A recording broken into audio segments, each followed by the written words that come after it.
Welcome to the Biz Bash podcast, where we make biz strategy a piece of cake. I'm Elizabeth. And I'm Cami, but you might know us better as Eliza Ann Calligraphy and Cami Monet.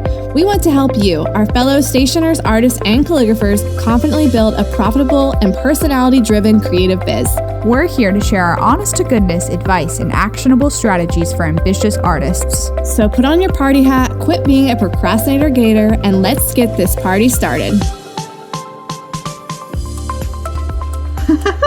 Hey guys, we're back for our official episode 1 of the Biz Bash podcast, where we will be talking about how to go full-time with your biz and how Cami and I went full-time with our businesses. Yes. We are so excited to talk about this. I feel like we get questions about how do you go full-time all the time. So this is going to be a really fun episode, and we're both going to share our stories on how we ended up where we are, and it all is just gonna have lots of awesome advice for you guys. So the short version of this is how to go full time is you just do it and have no idea what you're doing. But basically, you just do it. Okay, see you next week. Bye. See you next week. That's the end. No, just kidding. There's a lot more that goes into it than that. But I mean, at the end of the day, it's like you take the jump and you do it. But it's we so have funny. very different stories, I was just about to say that we have very different stories of how we ended up being full-time. So there really is no right or wrong way or any way you can really, really plan for it without just making the leap. So Elizabeth, do you want to talk about how you went full-time? Because you actually got to plan yours and I didn't. So go. Sure. I'll start off by talking about mine. I actually had known most of my life that I wanted to have my own business at some point. So I feel like everything was kind of building up to this moment of what will it be and when will this actually happen? But I started calligraphy back when I was in college. And then when I got married and moved across the country to Georgia, I got something full time because there was no way at that point that I was going to be working for myself and making a living working for myself. I mean, I had made one invitation suite. It was for my wedding. I had made some wood signs for my wedding. I loved your wedding invitation that you made for yourself. It was so cute. I still need to share that. I don't think I've even shared it on social. It's pretty funny, guys. I mean, it's really endearing. I mean, you've come a long way, but it's still really cool that you did that for yourself. So. Yeah, it is. It is really cool. So I worked full-time in a job in Georgia that I hated for a year, basically. I was plotting my escape the entire time I was there. I was just talking to actually one of my friends last night who still works there. And that's a whole nother story, but it sounds like things haven't gotten much better. Anyways, that being said, I was just doing a lot of things on the side. So I was doing a lot of wood signs. I was doing house portraits at that point. I was doing all kinds of stuff that I don't even offer anymore that I was trying to just do to, get my foot in the door. Right. And wood signs were the big things that the big things that connected me to the wedding industry and other wedding vendors. And I was going to Rising Tide meetings and trying to get connected that way. So I was so unhappy that I basically started talking to my husband, Will, about what are the next steps for me if I'm going to be going full time and leaving behind the life of being in an office, working for someone else. What does it like working for myself? You really don't know until you do it. That's the fun part and the scary part. So I want to say that I just got to a point where I knew I couldn't grow my business anymore if I wasn't dedicating 100% of my time to it, my working time to it, because I was staying up way too late in the evening. It's the typical side hustle of, you feel like you're working yourself to the bone. Yeah, you literally have no actual personal time left. You're putting in your hours at your 9 to 5 and then coming home and working your butt off on your side hustle. And you're like, how am I going to sustain this? And that was the story of my life. And because of that, and this is something I didn't even think about before, I wasn't spending a lot of time really building any sort of community in Georgia. Like it was just Will and I. It was the two of us. We like didn't Yeah. really have friends. Like we joked all the time we didn't have friends because we actually didn't Wow, have what a friends. bunch of losers. I'm just kidding. It's so hard to make friends like as an adult, and especially like as an adult like couple. It is, yeah. Especially when you're a young couple, because everyone else is going out and hanging out, and you're like, well, we're married, and I don't know. Anyway, side tangent. Sorry. No, it's okay. I mean, even on that point, still, it's like a bunch of people are newly married, but then a lot of people have kids, and so there's not really that point of like being married and no kids. It's like hard to find like friends in the same stage of life. Totally. So he and I finally sat down one day and we're like, what does this look like if I go full time? We kind of decided, okay, well, we need to at least have like 6 months of savings in place to fall back on if I like don't make a single penny when I go full time, right? So I was like, okay, I'm like ready to do this. And really like the big kick in the pants was that I just like hated my day job so much. I hated it so much. And I was just like a bad employee in general. It's not that I didn't do what I was told, but I'm very self-motivated and I'm very stubborn. And if somebody asks me to do something, I better have a good reason why I need to do it. Like if you try to give me busy work, like that's not going to go over very well. That is not happening. That is not happening. So I finally put my like 2 weeks in, I guess at the very beginning of September, because my first day being full time was September 16th, 2016. And yeah, then you go from there and have like no idea what you're doing. Yeah, here we are through all the ups and downs. But that's my story of like going full time in that process for me. And so I'll let you talk about yours, and then we'll kind of jump in to other things of, you know, how do we know we're sharing ready? Some practical steps on how to actually take the leap. Yeah, exactly. I love that you actually had time to plan though, and that your hatred of your day job fueled everything, which is absolutely hilarious to me because I know firsthand how stubborn you can be. I can just whatever, I'm leaving this place soon enough. Like just plotting your whole exit. But anyway, so my story of going full time is totally different. I did not want to go full time or be a full time artist at all. I actually loved my day job. So I worked as a travel writer for a travel magazine, a couple of travel magazines actually, and I just absolutely loved my job. Like it was the dream. I got to travel for free, got to visit a lot of awesome places. So I loved it. But I took a calligraphy class, let's see, I guess the beginning of 2016. And I'd always been an artist because my dad is a watercolor artist. So I've been painting my whole life, but I hadn't painted in about, 10 years. So taking that calligraphy class, my mother-in-law got it for me. Just like refueled everything. Like it just reignited this spark. Like, oh, this is really fun. I should start painting again. And so in January, I challenged myself to practice my lettering every day. So I would do like A on January 1st, B on January 2nd. And then I took that a step further and decided to paint animals that went along with each letter. So like the A was an antelope and the B was a bear. And I went through the whole animal alphabet. So I would do letters and paint an animal every day. To like turn into this whole thing. So I started sharing that on Instagram, and people were like, oh, I had no idea you could paint. And I was like, dude, I've been painting since I was like 3. Okay, like you don't even took know. a little bit of a hiatus there, so I guess it's not too surprising. People I know. I would do like one painting every year and release it in my dad's gallery, but I never talked about it. Like it was just something, I don't know. I never thought it was anything cool, but so that just kind of ignited things, and people started asking for prints. So I was like, oh yeah, I can do that, because I already had the knowledge from getting prints made with my dad's gallery. So started selling prints of the animal ABCs, and I was like, I should just start this as a little side hustle. It'll be fun to make some extra money for the weekends, whatnot. So literally just started painting, taking on random jobs from people. I mean, so random. Like I did wooden signs, chalkboards, you name it, like I would do it for you. And I was like, this is so fun, making extra money. And of course, I'd charge like nothing. I had no idea how pricing works. So as the business started to grow, I was like, one day it would be cool to go full time with this, but I would never actually do that because I don't want to be a full time artist. I love being in the corporate world and feeling fancy about like traveling for free and whatnot.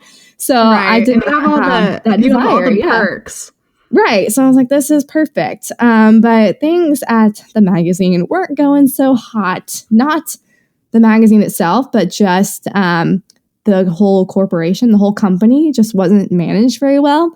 So let's see. In September, they actually let go the entire staff of the travel magazine, which was the saddest day of all time. But we kind of all knew it was coming.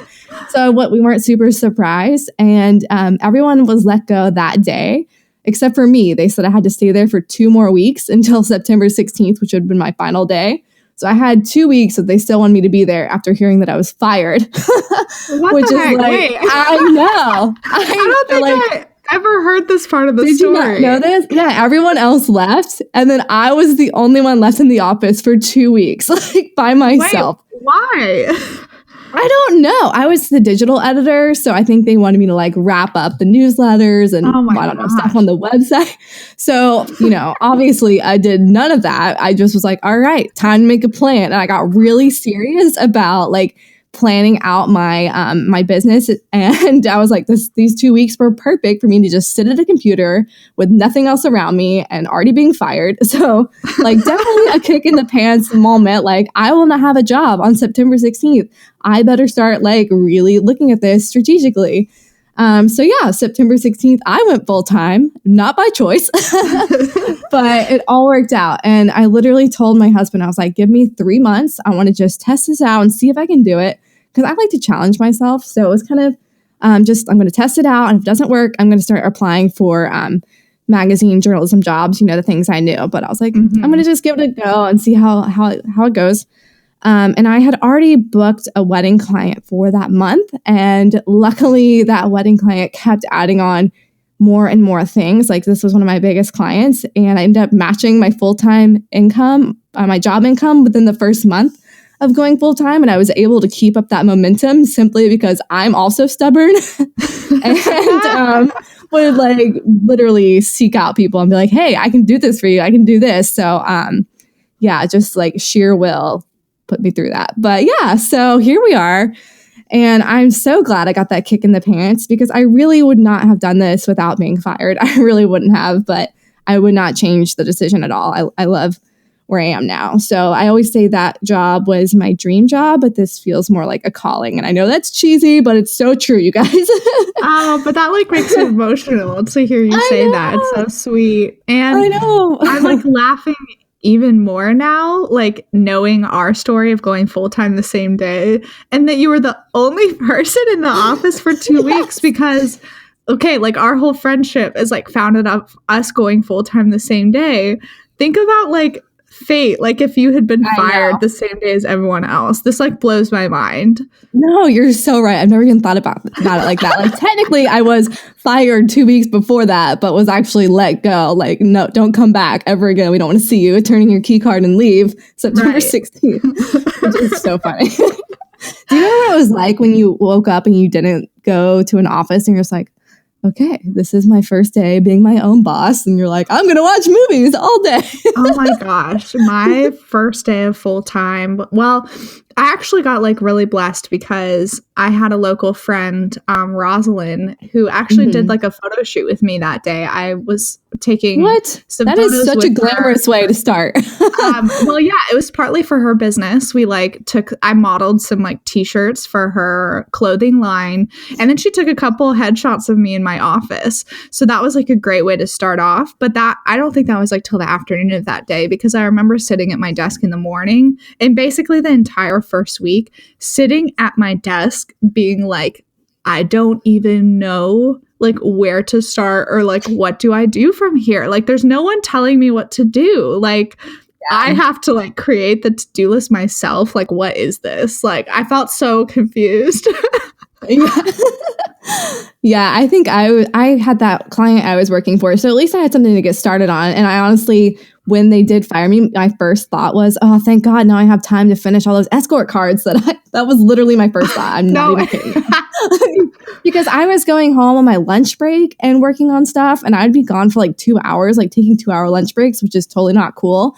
So No I was just way. not being a good employee at all. So But you were a bad employee too at the end I of was being it. a bad employee too, but also like things around the office were getting weird. Like we knew the magazine was going to close, you know? So it just was a weird vibe. Like it went from being like super hyped to everyone just being like, when is it going to happen kind of thing. Yeah, that's So kind of yeah. terrible.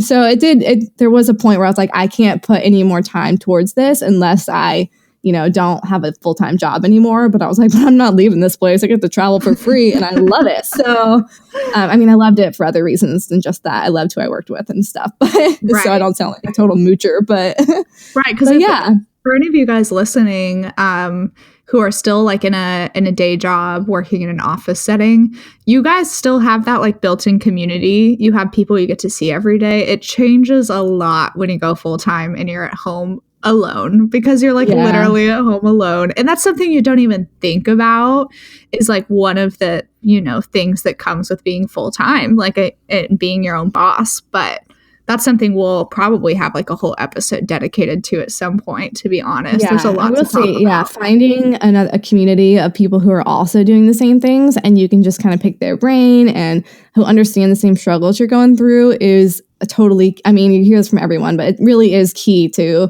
surviving in this industry. You have to have people who you can talk to and call for help and bounce feedback off of. If you're just there by yourself living in a bubble, it's just you're not gonna go as far in your business because you're not gonna have any feedback, Totally. Yeah, I totally get that. Let's go ahead and talk about real quick for both of us, like what are things that we had set up and in place before we went full time? So to give other people an idea of like, if they want to go full time, what should they at least have like nailed down and kind of ready to go before they get to that point? Yeah, I think number one for me, the biggest thing that was the most helpful in having nailed down was having some kind of audience that I already had built up. So people who were already looking to buy my stuff or knew who I was. Like I was literally talking about what I was doing all the time. And I really think that contributed to me being able to be successful in my first few months, because I wasn't starting from the ground up with being like, hey,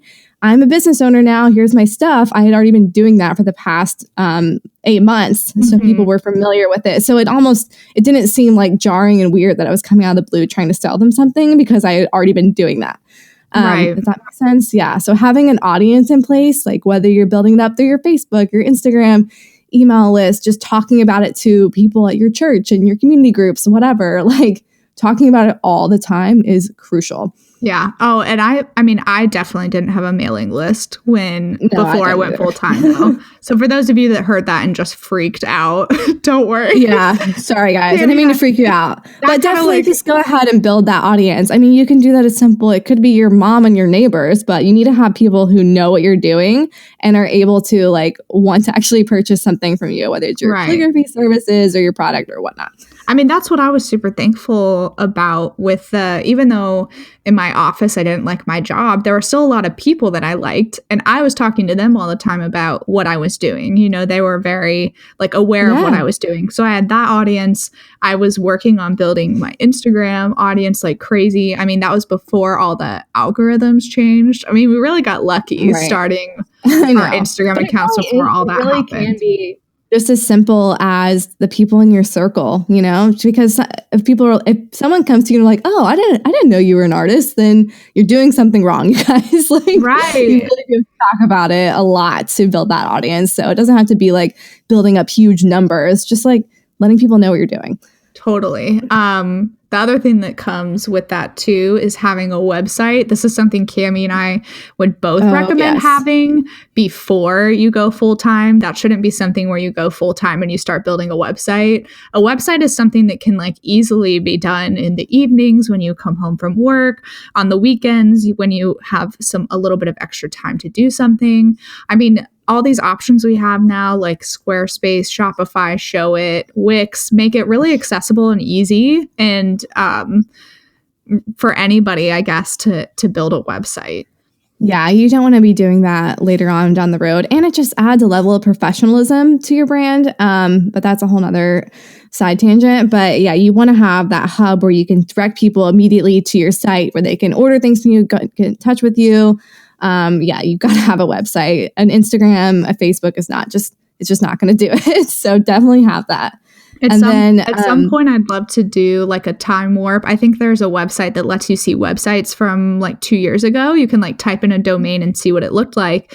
And I would love to show you guys like what Cami and I's used to look like at some point.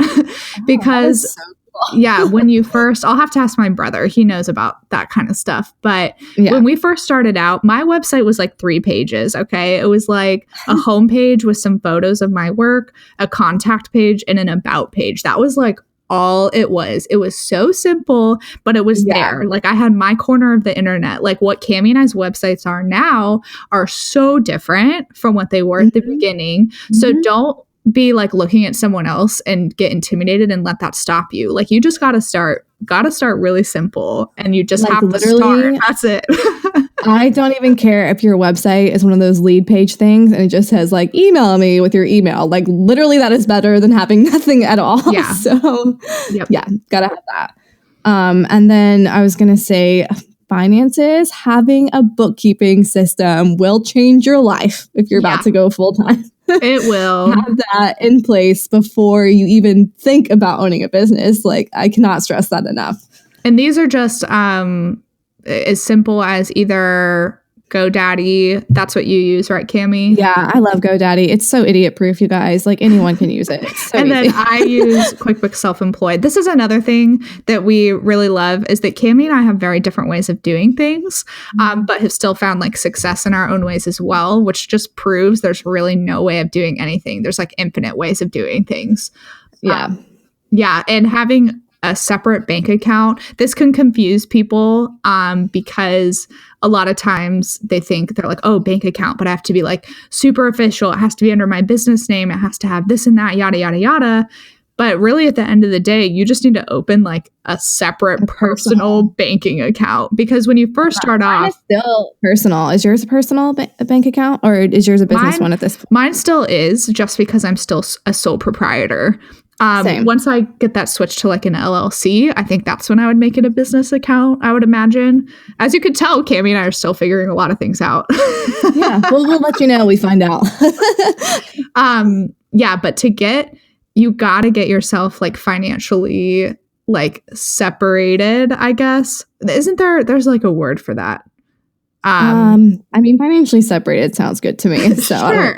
I was going to throw in the word solvent, but I was like, I don't know if that's the right use of the word in this instance. But you have to keep the finances separate. You have to know like what expenses are for your business, what income is for your business. If you're doing everything out of one personal bank account and you're going like grocery shopping one day and you bought like a new brush at Walgreens, I don't know why I thought of that. That was the most random example. You know, when you're brush shopping at Walgreens and you accidentally use your business card, you don't want to do that. All of this goes to say, just get a separate bank account that you can put all your business stuff through. And then you just sync that with whatever bookkeeping system that you choose, whether that's QuickBooks Self-Employed, GoDaddy, Wave. There's so many different ones. And then you have it all right there. It's very easy to see it. Yeah. No, I love that. Definitely going to have that. And then another thing that I had going full time that I think was really helpful, I call it an income anchor. So basically this is like a product or service that just always is constantly selling. Like you don't have to worry about, don't have to market it. It's just always selling for you. So it's something that even if there's a slow period, this one is probably still going to make money for you. And for me, this was escort cards on Etsy, which I'm never doing ever again, by the way. But that's hilarious. So I don't think I knew that either. I had no idea. Yeah, I was selling those. They were $3 each, and they were like hand torn watercolor, and I would do like a watercolor wash on them, and then just the names and calligraphy. but I would sell those all the time. So I would just spend my time doing these escort cards and, it felt like you're making bank because they're $3 each or whatever. I don't know. But so that was something that I constantly had coming for me through any kind of finances coming in, even when I was like not necessarily having a big client or selling any prints or whatnot. Those sold really, really well for me. So I would just say try to find something like, Elizabeth, you had your wooden signs that were doing really well for you. Just like one thing that is kind of your bread and butter offering that you can kind of keep as just your foundation for making money along the way. And of course, that'll expand as you grow your business. But starting out, that was really helpful.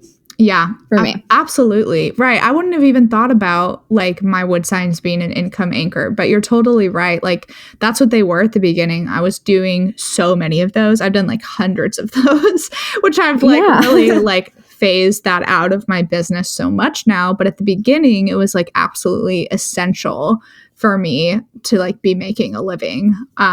Yeah. And those things, like, honestly, the money I made from those escort cards would go right back into my business on how I was going to figure out how to grow it. But it also was just, it's a lot better than having $0 coming in. Oh, yeah, totally. I mean, that's a good segue into the fact, too, that I actually didn't even like pay myself anything when I was doing it as a side hustle. And I don't know how it looked like for you, but every dollar I made when I was still like full time at my day job went right back into my business. Because you don't have the pressure of trying to have to pay yourself at all. You can literally just use it to fuel the business at that point, which is so nice. Don't like take for granted the fact that you do have a full-time job, because honestly, that steady paycheck can be such a blessing to your creativity and like take the stress and pressure off your business so much. Oh my gosh. Like when it comes down to like, okay, I have to make this or we're not going to pay the bills this month, then it gets like really, really, really scary.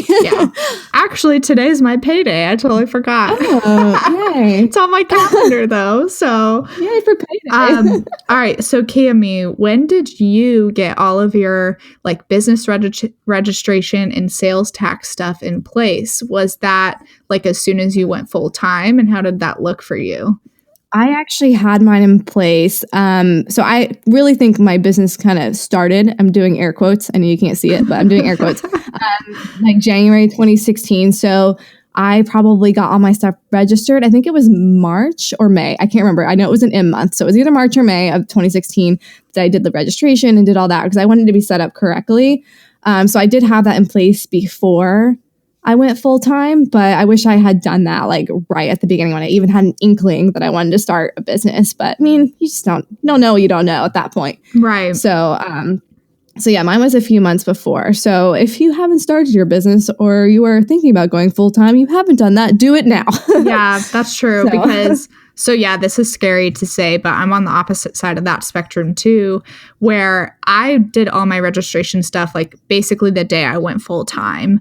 Okay. Yeah. Because at that point, I wasn't making... Well, I think that's totally fine too. I think that's kind of expected. Yeah. But always better to be prepared if you know at this point. So right, if you know that you're going to go full time. And the interesting thing about it is that this all gets very confusing. And Cami and I aren't going to give you guys too much information about this in lieu of like... It's very specific based on your location. Right. So we will talk about that on another episode. But we're both sole proprietors, which means everything falls under your like personal finances, even though it's like technically separate. It's also still part of it. It's very confusing. But if you have like an accountant or a finance friend or somebody, I'm sure they'd be able to explain it to you. I learned the differences between sole proprietor and LLC by YouTubing it. So yeah, Google, YouTube, they're all your friends, especially when you're trying to figure out what the heck to do with your business. And honestly, like when I was registering my business and getting it set up for sales tax and all that jazz, I literally just called the people and I thought it was going to be so scary, but they were so nice and so helpful and like made it way less intimidating. At the local office, you mean? Yeah, I don't even know who they are at this point. I called the people, Elizabeth. The people. Obviously. The tax people. I don't know. I guess the Florida Department of Revenue sales tax office. That is who I called. And the lady was so nice. She probably deals with idiots like me all the time who are like, I make arts and crafts, so can you help me? So she was super nice. Those are the real saints and just heroes. Call. Oh, God, they are so much. Because like no one knows about that stuff. Anyway. So yeah, have that set up, you guys. Okay, so we also get this question all the time about when do you know that you're ready to go full time? Dun, So dun, Elizabeth, dun. I feel like I feel like since you dun dun dun, since you actually planned yours, what were some of the things that you would say were like characteristics of when you knew you were like ready to make the leap? Yeah, I think I might have mentioned earlier that it's like I just knew I could not continue to grow it anymore if I wasn't dedicating my full attention to it. There was just like so much of my attention going like different places during the day. Obviously, when you're like working in an office setting, you're like consumed with that. And I like my office didn't specifically involve travel, but it did a little bit because I was like doing listings for a real estate office. So I was driving all over the place all the time. So it's not like I was sitting at a desk and could make like to-do lists or like figure things out for my business. Like I was very much like on the go, on the move. So it's like, I need this time, like all of this time to be able to like plan, to be able to figure things out. But I mean, part of it was that like, I knew that I was like super self-motivated. So I wasn't like too worried about that, you know? And I also like just had this inkling and just knew that I could like beat what I was making getting paid full time. Yeah. And so being able to like know that obviously gave me like a leg up, right? Of like, oh, well, if I know, like based on these calculations or whatever, that I can beat what I'm currently making in my day job, why wouldn't I take the step to go full time? I mean, that is definitely fuel for the fire right there. And I hated my job. This just all keeps coming back to that, guys. I like had to get out of there. I had to leave. Guys, now Elizabeth hated her day job. You know, just so we're clear, she hated it. Yeah, I think that it's kind of a lot of the same for me. I felt like I had like plateaued basically in terms of being able to scale it, even though I didn't want to go full time, but I did have that feeling like I could do this. But I'm like, no, I'm going to ride this out and see where this takes me in terms of my other job. But yeah, I felt like I could not grow it anymore based on time. And I felt like I was getting consistent orders and income in where if I did have that time, that I could easily double, triple, whatever that. Yes. So that was a huge thing. And then as I started raising my prices, I felt like I can maybe do this more. I can do this more once I wasn't just pricing as like a hobby business anymore. So I do think though, getting those first few clients with a lower price point was great because it gave me experience, and I was like, I am never doing it for this price ever again, and learned a lot along the way. Right, with that. And that happened while you weren't full time, right? Or like, right. So it did not matter. I mean, it did matter, but it didn't matter in the grand scheme of things financially because you weren't full time with your own business, right? You could fall back on a paycheck. Right. I still had a paycheck, so there was no pressure. It didn't matter if I sold something for $1,500 or $1,500. Like it was really okay. I was still gonna make it.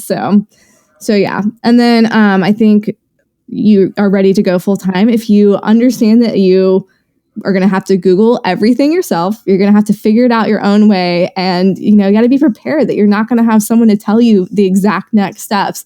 And you're going to be okay with that. Like, you really have to be okay with carving your own path and figuring out the way you do things and not necessarily try to like jerry rig the way the other person is doing something, like figuring it out by looking at their Instagram stories. But like literally paving your own path is huge. So if you have the confidence and the motivation to do that, then I think you're ready to go full time. Yes. And this is okay. And I just have to do a little tangent of like, this is why I love Biz Birthday Bash and like what we're doing, because guys, we aren't sitting here like holding out our hand and being like, hold it, here's the one way to do everything. We're here to teach you guys like the skills of like, how do you figure it out and how do you make it work for your business? There's no like one roadmap that's perfect for everybody. And I still Google stuff all the freaking time, probably every day.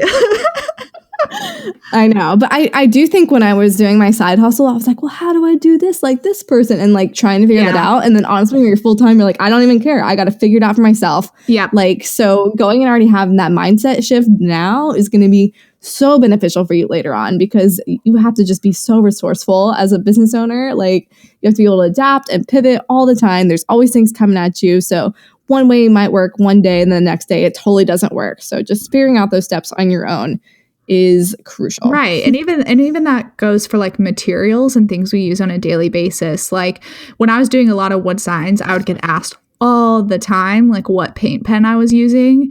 And do you know how I found the paint pen I was using? I like, first of all, Googled it. Second of all, I think like chose a random one at like Hobby Lobby or Michael's or something. I chose like 5 different ones and I figured out which one I liked. Yeah, which one I liked, and I did it. And so that's why it makes me laugh. I think people just get like really hung up on like the fact there's like, oh, if that's working for her, or if that's working for him, it'll like work for me too, which is like not the case at all. Because some people hate the pens that I use or have come back and told me like blah, blah, blah, like this and that about the pen you use. And I'm like, I'm not sorry. Like, I don't know what to tell you. Yeah, I don't know. We all have different tastes. So yeah, that is so true. Let's talk about the scary things, like some hidden expenses to expect when you go full time. Yes. These are scary, but we're gonna make them unscary by telling you about them now.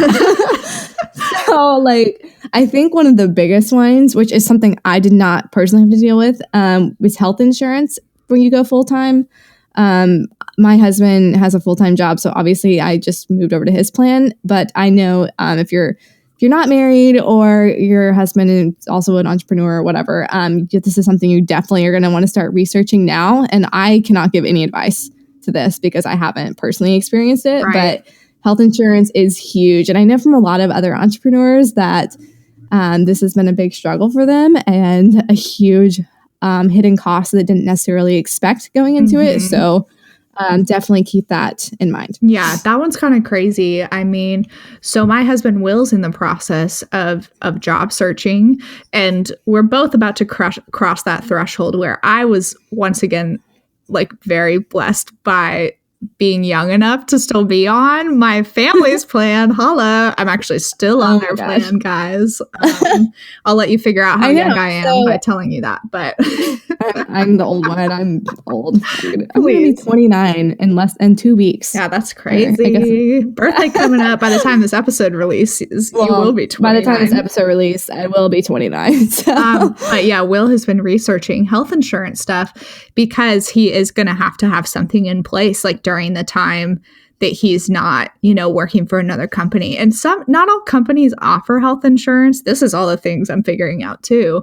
But yeah, that's a big one. Like eventually I will have to figure that out for myself. But then we can do an episode on that when you figure it out. Oh yeah. Because I don't know. More advice to come on that later. But anyway, adulting's so hard. It's so scary.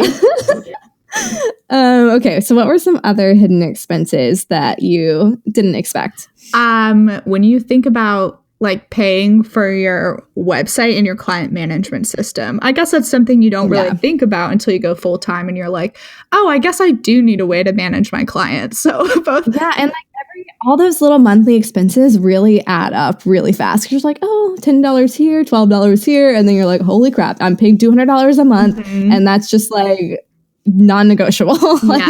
You have to have that. So, and not to mention the transaction fees for every time you get paid by somebody.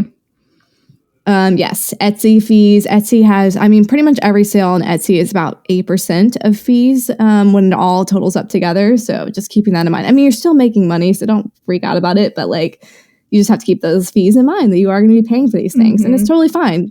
But just knowing your numbers for your business overhead before you go full time, so you're not like, oh crap, I have this bill for my MailChimp list or whatever to pay. Well, I'm really happy that I'm now being a couple years into the point where I'm paying for things on a yearly basis instead of a monthly basis, because you're like, oh, okay, it makes sense. Like Adobe Creative Cloud, I pay for that on a yearly basis. That's another one. Huge like one, Photoshop. guys. Like design software is not cheap. It's going to be like $20 or more a month, depending on how much you're using or how many different programs. But yeah, and that was something I had to I was using the Photoshop at work, and then when I got fired, I obviously had to buy it myself. So I was like, oh, you were using the one at work? About That's hilarious. Yeah. Oh my God. I would just stay late sometimes and work on it, or my lunch break. Like I said, Yeah, I had I thank God I had those 2 weeks because I had so many design files on my work computer that I had all the time to get them off instead of literally people's computers were just like shut off and they're like, okay, bye. Yeah. I'm so grateful for that. Oh gosh. Man, things that worked out that you didn't even realize. I know. Dang. Oh, emails cost so- money. Or like your email system, it's like $5 a month for my like personal business email. Oh yeah, and then like getting your personal email, like getting your email like Cami at CamiMonet.com or something that's not a Gmail email that costs money. And this is like even your internet, your house, like. And this isn't necessarily hidden, you guys, but taxes. So. Oh yeah, that gets everyone so much. Yeah, we get lots of questions about taxes, but that's all. I mean, there are federal taxes, but a lot of it is state-based. So there's not really a great way to talk about that. I mean, really just about 30% of what you make is going to go to taxes. I mean, that's pretty much the most general way to phrase it. But yeah, just go ahead and account for 30% of what you make is going to go to taxes. So maybe factor that in when you're doing your pricing. So okay, is that anything else we want to cover about going full time? I'm sure we'll get more questions on this later. So if we needed to have a follow-up episode, we could totally do that. But I would say that a lot of these things are things we didn't necessarily realize when we went full time. So it's nice for us to be able to kind of like look back and be like, oh, hindsight is 2020. Here's things we wish we would have had in place better or like understood better, or maybe have like changed and done differently. So there are going to be things that you guys do on your own business journeys that you look back later and wish you had done differently.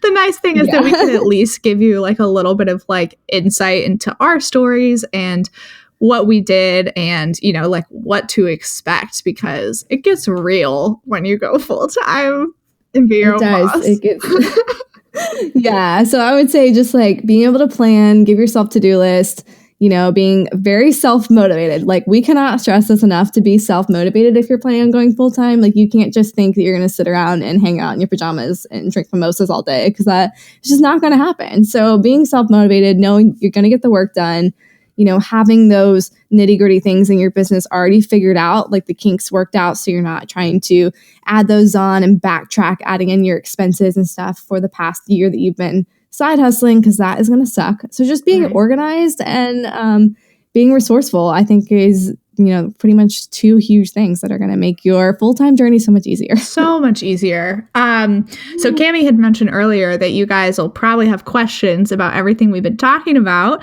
So this is a perfect segue into a fun thing we are introducing. We will have little mini-sodes called Q and Cake. It'll be our own little question and answer kind of episode, session, mini-sode, whatever you want to call it. But basically, we just need you guys to submit your questions. So it will be www.bizbirthdaybash.com/Q, like the letter Q, the word and the word cake, Q and cake. And that's where we're going to put our little form for you guys to submit questions. And these mini-sodes, I guess they won't be happening like super frequently, but they will be happening. They will be happening. So you guys bring the questions, we'll bring the cake. It's going to be awesome. So this is basically where you can get a chance to ask us anything, get your FAQs answered. So yeah, like she said, bizbirthdaybash.com/Q and cake. And we'll probably also do something on Instagram. But yeah, that is the number one place to find it. And so what's next? Leave us a review. Yes, leave us a review. Hit subscribe if you haven't, because we have lots more awesome episodes coming. And then, of course, you can always find us over on Instagram at bizbirthdaybash too. We will see you guys next time. Good luck going full time. You got this. Bye for now, guys.